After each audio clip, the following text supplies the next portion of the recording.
I had a friend who started a business not that long ago, Barry, and he came to me with he said, What are the three things I need to know? I've never run a business before.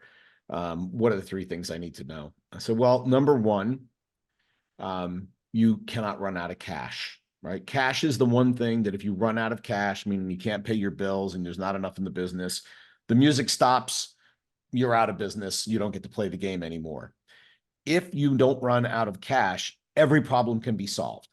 It's Mm. just a matter of time, right? And so cash is the most important thing. Never run out of cash. He goes, all right, writes it down. Got it.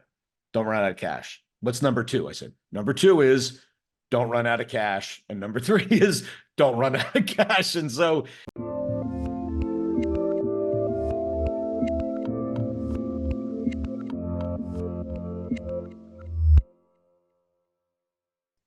Hey everyone, this is Devin Miller here with another episode of The Inventive Journey. I'm your host, Devin Miller, the serial entrepreneur that's grown several startups into 7 and 8-figure businesses, as well as the founder and CEO of Miller IP Law, where I help startups and small businesses with their patents and trademarks. You ever need help with yours, just go to strategymeeting.com, grab some time with us to chat, and we're always here to help. Now, today we've got another great guest on the podcast, Jim Schleckser. And Jim started his journey in high school and did a lot of different things, including sports, jobs, student council, and other things. And then from there, went into studying chemical engineering. Growing up, wanted to run a business, and engineering wasn't the goal. So ended up going into sales and marketing after graduating. And then at the age of 29, took over a business from someone and grew that business. And then joined another business, built it, and sold it. Ultimately took over a business that got acquired, then got on the wrong side of the new CEO and ended up parting ways or getting let go, and decided to start a CEO advisory business about 19 years ago, and has been doing it ever since. So with that much as the introduction, welcome on the podcast, Jim. thanks, Devin. Appreciate it. Glad to be here. Absolutely. So awesome. Well, I just gave a quick run through to a much longer journey. So why don't we rewind and unpack that just a little bit, and tell us a little bit about how your journey got started doing a whole bunch of different things in high school. I was going to say, I thought we were done after all that. My God.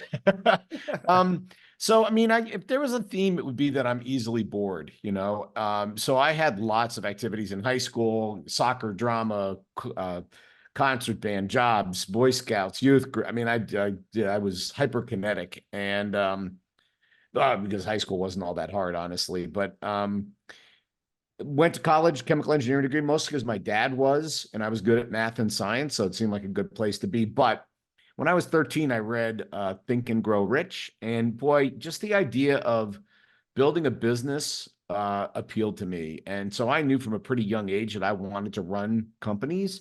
And as I got into my career, I said, I'm going to learn on other people's nickel. I'm going to do all these different corporate jobs, and someday either I'll run a big corporation or I'll start my own thing, one of the two.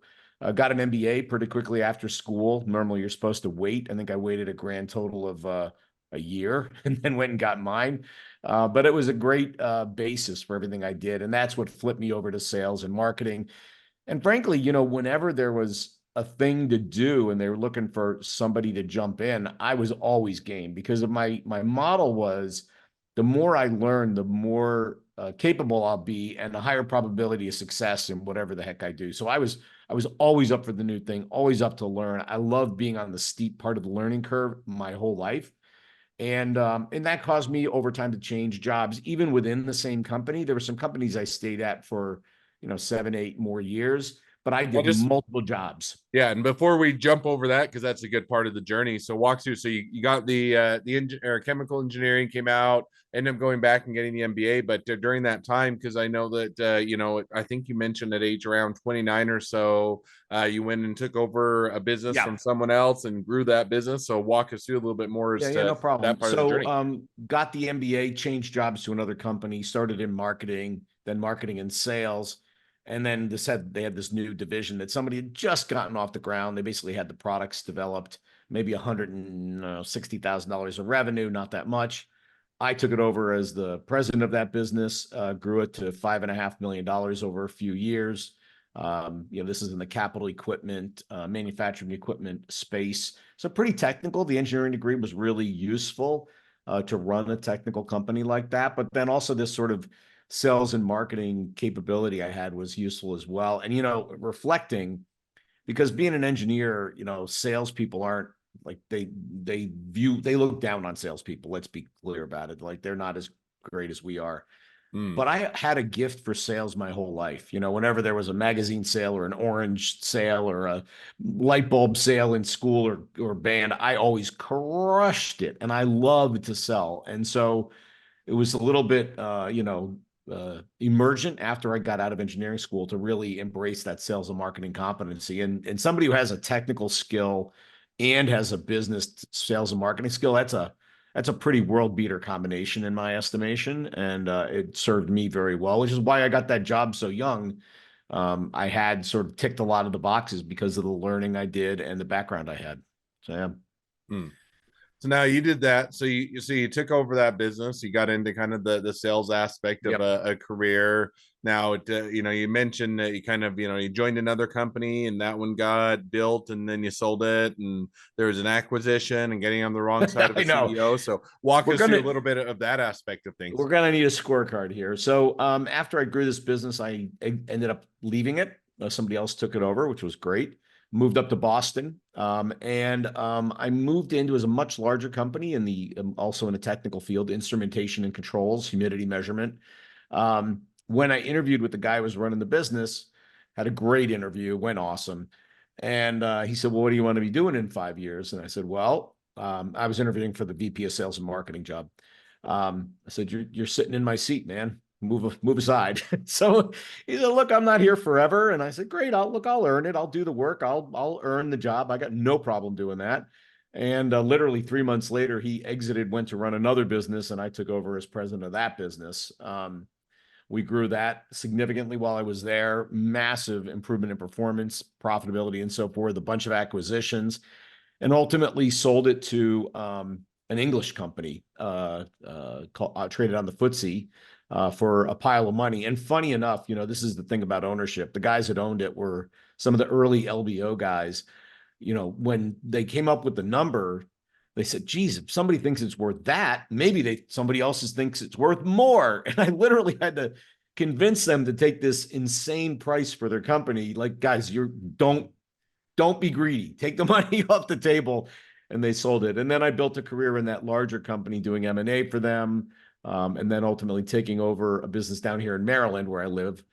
We bought this business at 11.59 of the telecom bubble for $1.6 billion. And I came Now, down and took it one over. one quick question before you Yeah. jump into that current business. So the other business, you sound like you're with it there. Had a good opportunity to come. What made you switch to the next business, or kind of what made you exit the former business? Well, we ended up that we strategically decided to exit all of the sensor and control businesses we owned. We Mm. sold that entire package to GE, and that was the beginning of their sensors business that they ran for many years. So we were exiting it, and part of the strategy was to pull some of the talent out of the business before we sold it. So I got exited out of the business into like a corporate role to save me effectively. Somebody else, one of my successor, took over the business when I left. He went with the acquisition, and I stayed with the mothership, if you will. Mm. Kind of did work for a while, but then the objective was to drop me into this larger acquisition that we were making, and that's what got me down to Maryland. Okay, makes sense. So now, Yeah. so kind of picking up then from there, so you get down to Maryland and kind of or pick up from there, or walk through a little bit how or where things went from there. Yeah, so this was again a learning experience, right? I didn't know telecommunications. I was a good business guy, but I had to totally learn all the technology quick like a bunny, and I love that. So I was reading books and books and books and going to seminars and trying to get smart about it. I was never brilliant, I'll admit it, but I was dangerous enough. Um, that business was very cash rich, and we generated a lot of cash flow out of it, but the technology had changed on them and they had not invested in the new technology the way they needed to. We were making that. So we flowed a lot of cash, super profitable, probably making half or more of the profit of the whole company. But the rotation to new technology just meant less spending in the space, and we were not really well positioned. And that got us into some trouble. Not really my business, but there were other businesses that we had acquired using debt. And kids don't do big acquisitions with a lot of debt, because when the market turns, particularly in a cyclical business like telecom, because when it turns down, that debt gets very, very ugly. And that's what happened. And so while we were not in that position, other businesses were, and we had to support them. I ultimately, your point, they brought in a new CEO in the English parent company. I didn't get sideways with him. I would say it's just an occupational hazard at that level. I think I was gone inside of 60 days, and he brought his friend of his in that he had worked with before. And, that happens. It's all good. I had a controller years ago that said, "Jim, I know why you guys are paid so much money." I'm like, "Okay, Phil, why is that?" He goes, "It's just severance in advance. You're all going to get fired one day." I'm like, "Oh, fantastic. Thank you, my friend." Unfortunately, turned out to be right. So yeah, that happens. But it's character building to get fired at least once, I think. Makes sense. And yeah, I mean, that I think that is part of, and it's part of I think the growth and evolution of all businesses. People come and go, and you have to, I think if you understand that from the front end and you take that approach, then it makes it so it's a lot more palatable when that day comes, and versus having the expectation of, hey, I'm going to be here for 50 years and I'm going to just stay with the same business. And that may be a relic of the past, but I think it's one where it's to a large extent a bygone day, and just understanding and acknowledging that tends to work out a lot better for it. So I think that Yeah. sounds like a bit of what you'd anticipated and experienced. And so now with that, so you stay with some of those other businesses, you go through some of those evolutions. I think that led up to a little bit as to where what you've been doing for the last 19 years, but kind of walk us through a bit of that transition from working and growing businesses for others to kind of starting your own business, still in a lot of the same roles, or mentoring others and doing that. But walk us through a little bit more as to how that transition went, or what led to that. Yeah, so after I left my corporate gig, I spent a little time looking at various options, either going back into corporate roles, or I actually looked at franchises for a while. Um, and they're great for certain kinds of people, but one of my gifts is creativity in the business environment. And that is not what they're looking for in franchises. They want you to run the program, do the program, limited or zero variation from the program. And I'm like, boy, that back to, I get bored easily. Like, that sounds kind of boring. Like, after I've got it all figured out, I'm going to be bored. And I didn't do that. But I had been a member of a CEO peer group for many years as I was running various companies.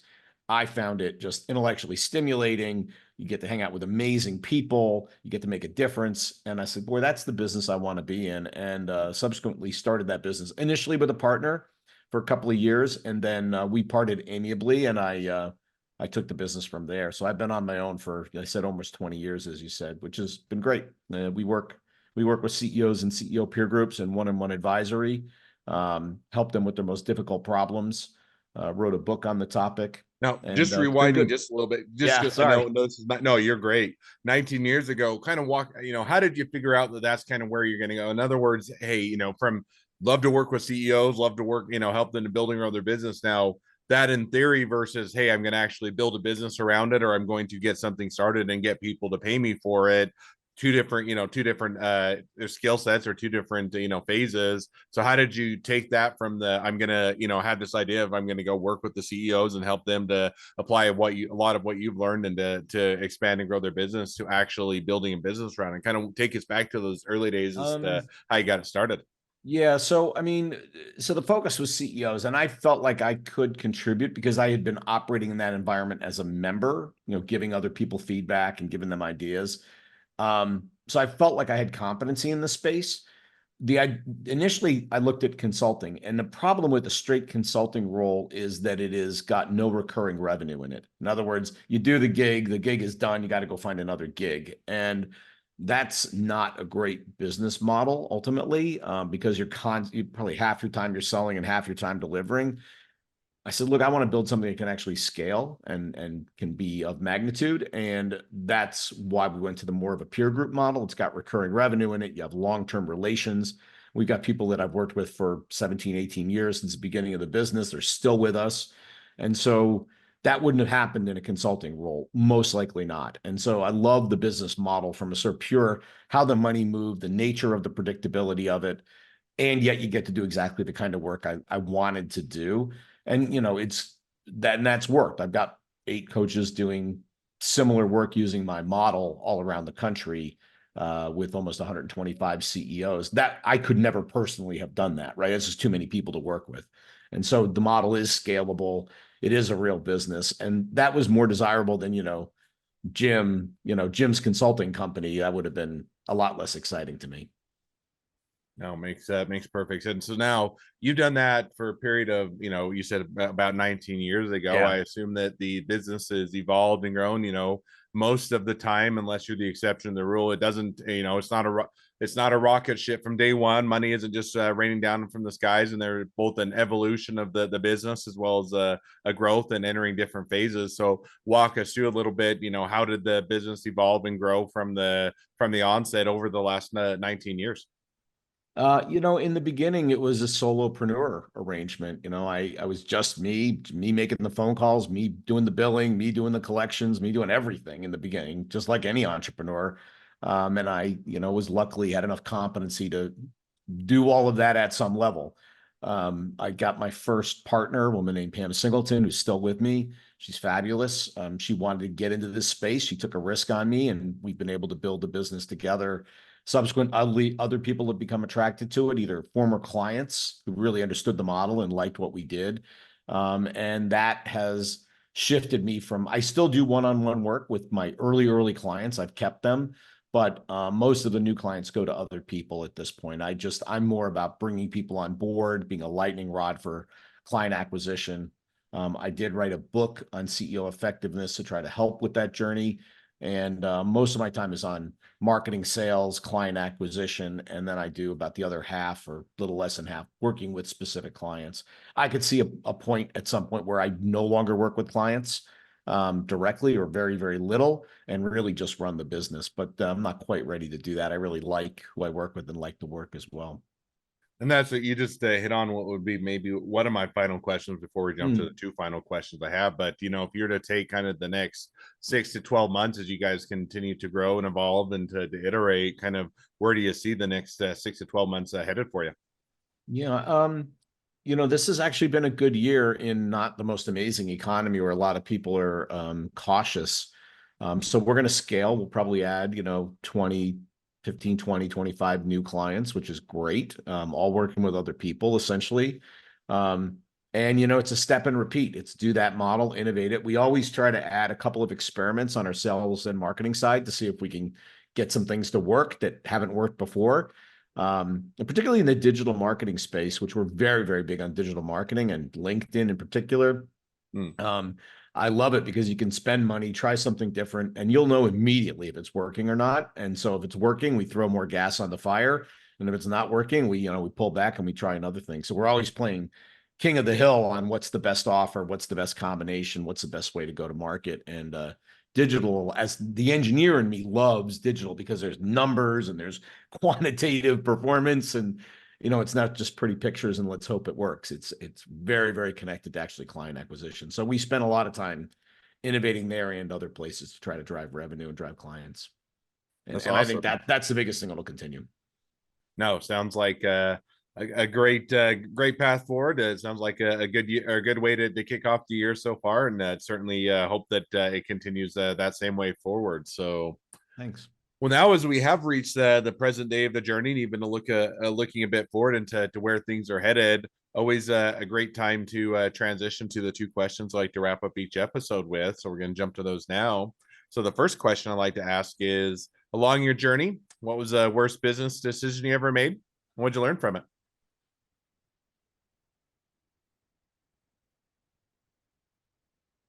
I was probably, well, I talked about that telecommunication company and the fact that we hadn't rotated technology quickly enough. I own that. That was my fault, that we hadn't seen that coming early enough and began to invest intelligently when we were making a lot of money to move in that direction aggressively. And so um, this is sort of like make hay when the sun shines. There was a lot of cash there. I certainly could have deployed more of it into development and to new product innovation to get us ready for the next phase of growth. I didn't do that. I just pressed on the profitability, which everybody loved the profitability, but I was not reinvesting enough of it in what would be the future. And so that was a pretty massive mistake on my part. So that one, and it's subtle. It's like the bell that didn't ring. Like, I'm not sure everybody would know that I believe I made that mistake. They go, well, market change and you guys missed it. But I could have done something about it had I seen it, and I didn't make the move. And by the time we saw it and began to invest, we were probably a little late. The other factor is it wasn't a big enough market. We really needed to shift into another market. And by the time we got to that idea, the debt load on the business was so high that we didn't have flexibility to make the movement. And so when you have cash and you have profitability, make those strategic moves that set up your next phase of growth. So don't wait. And that was my mistake. That was the biggest singular mistake, I would say. No, that and that's an easy one I think to make, and it's a balance of when do you reinvest, where do you reinvest, or do you hold back, or do you put your foot on the pedal and kind of figuring that out along the way. And sometimes you make the right decision, other times you look back and wish you'd done it a bit differently. So Yep. definitely an easy mistake to make, but a great one to learn from. Yeah. So now, second question that I'd like to ask is, so now if you're talking to somebody that's just getting into a startup or a small business, what'd be the one piece of advice you give them? I had a friend who started a business not that long ago, Barry, and he came to me with he said, what are the three things I need to know? I've never run a business before. What are the three things I need to know? I said, well, number one, you cannot run out of cash, right? Cash is the one thing that if you run out of cash, meaning you can't pay your bills and there's not enough in the business, the music stops, you're out of business, you don't get to play the game anymore. If you don't run out of cash, every problem can be solved.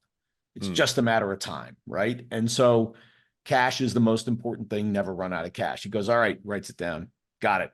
Don't run out of cash. What's number two? I said, number two is don't run out of cash. And number three is don't run out of cash. And so in the early stages, when you're tight, you're trying to spend to get the product right or the service right, bring on some people, bring revenue in. You're always running this very razor thin balancing act of, having enough cash to continue growing the business. Few of us have, big war chest sitting in the bank. And the trick is to do that without running out of cash. So that is my one piece of advice for an entrepreneur. The only reason you're going to go out of business is because you ran out of cash. So don't do that. No, I think that, that one, it's kind of one where cash can fix a lot of stupidity. In other words, a lot of problems. And if you give yourself the ability, because you're going to make, I think almost every business going to make mistakes. You're going to make things that you wish you'd done differently. And if you have the bandwidth or the runway to course correct, to figure those things out, to, pivot or adjust, then you can oftentimes fix that. If you're running on a razor's edge and any mistake is going to sink the business, it makes it so you have no ability to make the mistakes that everybody's going to make. So I think that is definitely a great piece of advice and a great takeaway. Thanks. Yeah. Well, now as we do wrap up the episode, if people want to reach out to you, they want to be a customer, they want to be a client, they want to be an employee, they want to be an investor, they want to be your next best friend, any or all of the above, what's the best way to reach out to you, contact you, find out more? No problem. Website, theceoproject.com, theceoproject.com. And you can reach me personally at jim@theceoproject.com. And we'll get right back to you. If you want to do all the social media things, you can find us on essentially every platform. Just look for the CEO Project, and we are everywhere you want to be. So, but those are the two best ways. Awesome. Well, I definitely encourage people to reach out, support a great business, make a new connection. If nothing else, make a new best friend. So awesome. Thank you again, Jim, for coming on the podcast. It's been fun. It's been a pleasure. Now, for all of you other listeners out there, if you have your own journey to share and you'd like to be a guest on the podcast or a newly launched webinar series, the Inventive Firesides, feel free to go to inventiveunicorn.com, apply to be on the show. A couple more things as listeners, make sure to click share, subscribe, leave us a review, helps us to reach even more startups and small businesses to help them along their journey to success. And along that note, if you ever need help along your journey with patents, trademarks, or anything else with your startup, your small business, just go to strategymeeting.com, grab some time with us to chat, and we're always here to help. Well, thank you again, Jim, for coming on the podcast, and wish the next leg of your journey even better than the last. Thanks. Appreciate it.